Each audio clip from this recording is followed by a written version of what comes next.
बिहार के मुख्यमंत्री नीतीश कुमार जी राज्यसभा जा रहे हैं, लेकिन जैसे ही नीतीश कुमार राज्यसभा जा रहे हैं, अब जेडीयू पार्टी में टूट की संभावना जो है वो बढ़ गया है। जेडीयू पार्टी कमजोर होता हुआ दिखाई पड़ रहा है, क्योंकि जेडीयू पार्टी में आपस में ही अब नेता जो है वो उलझना शुरू कर दिए हैं। जेडीयू पार्टी के अंदर जो है वो गुटबाजी बढ़ गए हैं। जेडीयू पार्टी के कई विधायक और कई नेता आपस में ही उलझे हुए हैं, जिससे कि जेडीयू पार्टी अब जो है कमजोर होता हुआ दिखाई पड़ रहा है। नीतीश कुमार जी के राज्यसभा जाने से जेडीयू पार्टी पर क्या असर पड़ेगा, किन किन चुनौतियों का सामना करना पड़ेगा, चलिए हम आपको बताते हैं कि नीतीश कुमार जैसे राज्यसभा जाएंगे तो जेडीयू की स्थिति परिस्थिति, जेडीयू की हालात कैसा हो सकता है। सबसे बड़ी बात, पार्टी की सबसे बड़ी पहचान जो है जेडीयू पार्टी का वो नीतीश कुमार है, वो खो देंगे।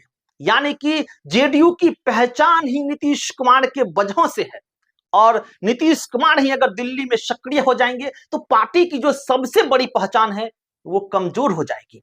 नीतीश कुमार ही जेडीयू का मुख्य चेहरा है, उनके जाने से जेडीयू पार्टी की नेतृत्व संकट पैदा होगा।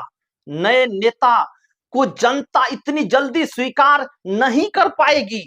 पार्टी के अंदर लगातार जिस तरीके से गुटबाजी बढ़ रही है वो और बढ़ते चला जाएगा, जिससे कि विधायक और नेता दूसरी पार्टी की ओर जो है वो झुक सकते हैं, जिसका असर जेडीयू पार्टी पर साफ साफ पड़ेगा। सरकार पर पकड़ कमजोर हो सकता है। जेडीयू पार्टी गठबंधन अलायंस में जेडीयू की जो बार्गेनिंग पावर है वो कम हो जाएगी। भारतीय जनता पार्टी के सामने जेडीयू कमजोर ही नहीं पड़ेगी, JDU party Bharatiya Janata party के सामने जो है वो विकलांग और बौना साबित हो जाएगा नीतीश कुमार के दिल्ली जाने से। विपक्ष जो है वो जेडीयू पर अधिक हमलावर हो जाएंगे। राष्ट्रीय जनता दल को राजनीतिक फायदा मिल सकता है जैसे ही नीतीश कुमार राज्यसभा जाएंगे। वोट बैंक में गिरावट आ सकती है। कुर्मी और अति पिछड़ा वर्ग का समर्थन जो है जेडीयू पार्टी को कम हो सकता है। इससे विकास और बिहार की छवि पर असर पड़ेगा।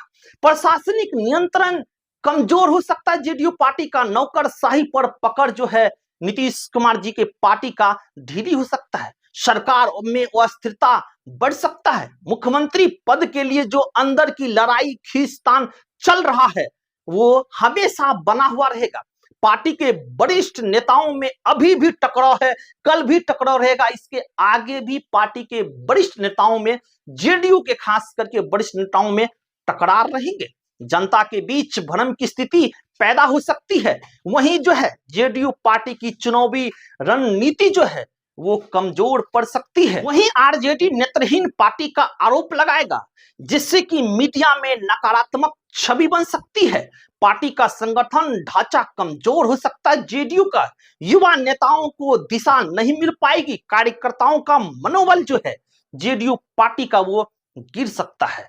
और सबसे बड़ी बात यह है कि ये सारी स्थिति परिस्थिति सिर्फ नीतीश कुमार के दिल्ली जाने से बना है। पार्टी पर निश्चित रूप से कह सकते हैं कि ग्रास रूट कनेक्शन कमजोर हो जाएगा। चुनाव में टिकट बंटवारे में अक्सर विवाद बढ़ेंगे। पार्टी में टूट की संभावना अभी भी है और पार्टी में टूट की संभावना बढ़ सकती है। गठबंधन टूटने का खतरा भी बढ़ सकता है।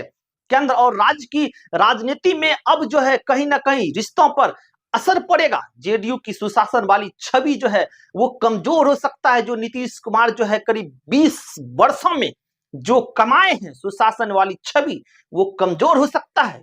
विरोधी दल जो है भगाने की राजनीति बता सकते हैं। प्रशासनिक फैसला में देरी बढ़ सकती है। राज्य में विकास कार्यों की गति जो है वो धीमी हो सकती है। निवेश और उद्योग पर जिसका असर पड़ सकता है। अब सोचिए, एक नीतीश कुमार के राज्यसभा जाने से इतनी सारी स्थिति परिस्थिति जो है जेडीयू पार्टी में बन रहा है, लेकिन जो सबसे बड़ी खबर है जेडीयू पार्टी में टूट की आसार जो है वो दिखाई पड़ रहा है।